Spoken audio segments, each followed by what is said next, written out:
इज़्ज़तमंद अभिनव का अस्सलाम वालेकुम।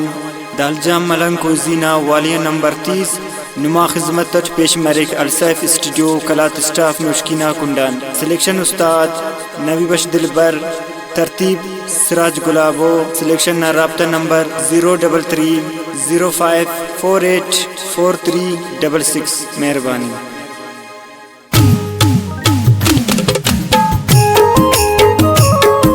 गाना न शायरी बंगुसियान आसिफ बेवसना।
खलमना दम है पुल नीचले में दिना बाग वैरान मास उस्त बारिश नना।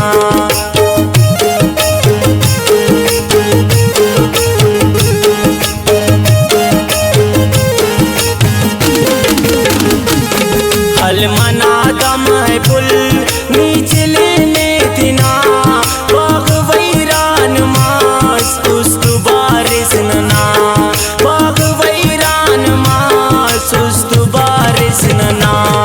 उस्त पिन्ना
मा